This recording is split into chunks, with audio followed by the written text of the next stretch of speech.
Hello friends, I am Dr. Srikanth Munna, consultant andrologist and urologist from V9 Hospitals. So next question vachesi, how does stress affect sexual life and how to cope up with it? So దీనికి ముందు మనం ఒక video చేస్తున్నాం performance anxiety, almost similar topic. Basically 4 types of stress ఉంటాయి. One is physical stress, అంటే work వల్ల కానివ్వండి, excessive work out వల్ల కానివ్వండి, జర్నీస్లో కానివ్వండి, బాడీ అలసట వల్ల వచ్చే స్ట్రెస్. దీంట్లో సెక్షువల్ కెపాసిటీ తగ్గే అవకాశం ఉంటుంది, ఎందుకంటే మజిల్స్ ఆర్ ఎట్ ఫెటీగ్, బాడీలో వేస్ట్ మెటీరియల్స్ పూలప్ అయి ఉన్నాయి, అవి డీటాక్సిఫై అవడానికి టైం పడుతుంది. సో ఈ ఫిజికల్ స్ట్రెస్ రెగ్యులర్గా అలవాటై ఉన్న వాళ్ళకి వాళ్ళ లిమిట్స్ వరకు it does not effect sexual life. కానీ సడన్గా ఏదన్నా ఒక రోజు ఎక్సెస్ వర్క్ చేయటం వల్ల అట్లాంటి రోజు సెక్షువల్ పర్ఫార్మెన్స్ తగ్గే అవకాశం ఉంటుంది. దీని గురించి భయపడాల్సింది ఏం లేదు. Once you are relaxed and normal from tired మీరు మళ్ళీ సెక్షువల్ పర్ఫార్మెన్స్ నార్మల్గా చేయొచ్చు. ఆ రోజు అవ్వలేదని చెప్పేసి మీరు కంగారు పడిపోయి డిప్రెషన్లోకి వెళ్ళిపోయి మందులు మొదలు పెట్టేసి టైం వేస్ట్ చేసుకోవాల్సిన పని లేదు. Second type of stress is emotional stress. అంటే like you have lost something in life, like మీ లవ్డ్ వన్ కానివ్వండి, పార్ట్నర్ కానివ్వండి, జాబ్ కానివ్వండి, పెట్ కానివ్వండి, ఇట్లాంటి వాటి వల్ల ఎమోషనల్ స్ట్రెస్ వస్తుంది. ఇవి మేజర్గా సెక్షువల్ లైఫ్ మీద ఎఫెక్ట్ చూపిస్తాయి. సెక్స్ మీదకి ఆలోచన వెళ్ళనివ్వదు. ఏదో కోల్పోయాను, జీవితంలో ఇంకేదీ లేదు అనే ఒక టెండెన్సీలో దేని మీద ఇంట్రెస్ట్ ఉండకపోవటం అనేది ఉంటుంది. సో ఇట్లాంటి వాళ్ళకి సమ్ టైం ఇవ్వాల్సిన అవసరం ఉంటుంది, మోర్ దాన్ ట్రీట్మెంట్.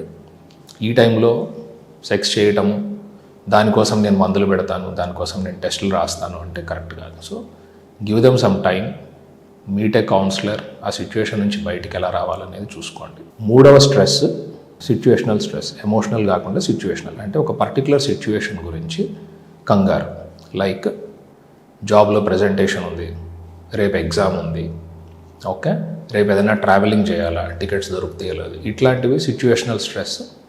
ఇది సెక్షువల్ లైఫ్ని కాదు, నార్మల్గా మీ day to day work activities అంటే మతిమరుపు రావటం, ఇట్లాంటి వాటికి కూడా దోహదపడుతుంది. సో సిచ్యువేషనల్ స్ట్రెస్ కానివ్వండి, ఎమోషనల్ స్ట్రెస్ కానివ్వండి, they are just time tested. ఆ టైం పీరియడ్ అయిపోయిన తర్వాత your performance should be normal. Next anticipatory stress, అంటే మన కంట్రోల్లో లేనివి, ఫ్యూచర్లో ఏం జరగబోతోంది అనే దాని గురించి స్ట్రెస్గా ఫీల్ అవటం. లైక్ సీట్ వస్తుందా రాదా, ఓకే, ఫ్యూచర్లో నా వైఫ్ నాతో ఎట్లా బిహేవ్ చేస్తుంది, నేను పలానా చేసిన తప్పు ఎవరికైనా తెలిసిపోతుందా, ఇది యాంటిసిపేటరీ స్ట్రెస్. సో ఈ 4 రకాల స్ట్రెస్లో physical stress is easy to deal. మీ స్టామినాను కనుక పెంచుకున్నట్లయితే డే టు డేలో మీరు వర్క్ చేసే మీ నేచర్ని ఎన్హాన్స్ చేసుకొని దానికి తగ్గట్టు మీ స్టామినాను పెంచుకుంటే it should not affect your sexual health. The other 3 forms of stress, emotional stress కానివ్వండి, సిచ్యువేషనల్ స్ట్రెస్ కానివ్వండి, యాంటిసిపేటరీ స్ట్రెస్ కానివ్వండి, ఈ 3 జస్ట్ మన బ్రెయిన్లో, అంటే ఫిజికల్ బాడీగా కాకుండా మన బ్రెయిన్లో నుంచి వచ్చే కంగారు. ఇందులో 2 రివర్సిబుల్. మీకు ఆ సిచ్యువేషన్ వెళ్ళిపోయినా, ఆ ఎమోషన్లో ఆ లాస్ నుంచి మీరు బయటపడినా ఈ 2 హీల్ అయిపోతాయి. యాంటిసిపేటరీ స్ట్రెస్, ఇందులోనే పర్ఫార్మెన్స్ యాంగ్జైటీ కూడా వస్తుంది, అంటే ఫ్యూచర్ గురించి భయం. దీన్ని ఎవరు ఏమీ చేయలేని పరిస్థితి. సో మీరు సెగ్రిగేట్ చేసుకొని మీకున్న ప్రాబ్లమ్ని, దీన్ని నేను కంట్రోల్ చేయగలనా, కంట్రోల్ చేయడానికి ఎంత వర్క్ చేయాలి, గోల్ ఓరియంటెడ్ వర్క్, టార్గెట్స్ పెట్టుకొని షార్ట్ టార్గెట్స్ వాటిని రీచ్ అవుతూ ఉంటే మీకు కాన్ఫిడెన్స్ బిల్డప్ అవుతుంది. Okay, so long term goals పెట్టుకుంటే 1 year తర్వాత, 2 years తర్వాత అని అనుకుంటే అప్పటిదాకా ఆ స్ట్రెస్ అలానే మెయింటైన్ అవుతూ ఉంటుంది. Definitely stress will act on sex. ఎట్లాగా, స్ట్రెస్లో ఉన్నప్పుడు ఏముంటాయంటే స్ట్రెస్ని కూపప్ చేసే హార్మోన్స్ రిలీజ్ అవుతాయి, లైక్ కార్టిజాల్ కానివ్వండి, థైరాయిడ్ కానివ్వండి, బ్రెయిన్ నుంచి వచ్చే hormones.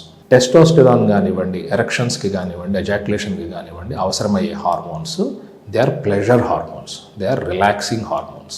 So they are 2 contradictory things. స్ట్రెస్లో ఉన్నప్పుడు రిలాక్స్ అయ్యే హార్మోన్స్ రిలీజ్ అవ్వటం బాడీలో కష్టం. సో రిలాక్స్డ్గా ఉండటానికి హార్మోన్స్ ఏదైతే రిలీజ్ అవుతుంటాయో స్ట్రెస్ఫుల్ సిచ్యువేషన్స్లో అవన్నీ సప్రెస్ చేయబడతాయి. ఆ టైంలో నేను ఎన్ని మందులు ఇచ్చినా బాడీ వాటిని ప్రొడ్యూస్ చేయడానికి సపోర్ట్ చేయదు.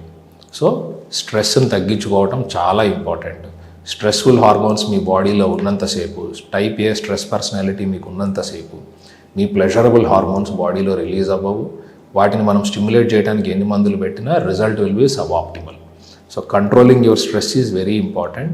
దీనికోసం మెడిటేషన్ చేస్తారా, ఎక్సర్సైజెస్ చేస్తారా, డీవియేట్ అవుతారా, అరోమా థెరపీ, కొంతమందికి మంచి స్మెల్ తీసుకుంటే స్ట్రెస్ రిలాక్సింగ్గా అనిపిస్తుంది, కొంతమందికి మ్యూజిక్ వింటే స్ట్రెస్ రిలాక్సింగ్గా అనిపిస్తుంది, కొంతమంది కాఫీ తాగితే స్ట్రెస్ రిలాక్సింగ్గా అనిపిస్తుంది, కొంతమందికి ఆల్కహాల్ స్మోకింగ్ తీసుకుంటే స్ట్రెస్ఫుల్ రిలాక్సింగ్గా అనిపిస్తుంది. సో దీంట్లో ఎంతవరకు మంచి హ్యాబిట్స్ తోటి మనం స్ట్రెస్ తగ్గించుకోగలము, అట్ ది సేమ్ టైం ఏది ఎడిక్ట్ అవ్వకూడదు. ఎవరో మాట్లాడుతుంటే నేను మ్యూజిక్ వింటానంటే కుదరదు, నేను రోజుకు 10 సిగరెట్లు తాగుతానంటే కుదరదు. So take help of your family, take help of your partner, take help of the counsellor if you need it. స్ట్రెస్ని తగ్గించుకోవటము, మీ జాబ్ లిమిట్స్ని ఎక్స్టెండ్ చేసుకోవడానికి మీరు స్ట్రెస్ఫుల్గా ఫీల్ అవ్వకుండా ఎట్లా చేయొచ్చు అనేంతవరకు టార్గెట్ చేసుకుంటే you will have a good normal and sexual life. Thank you.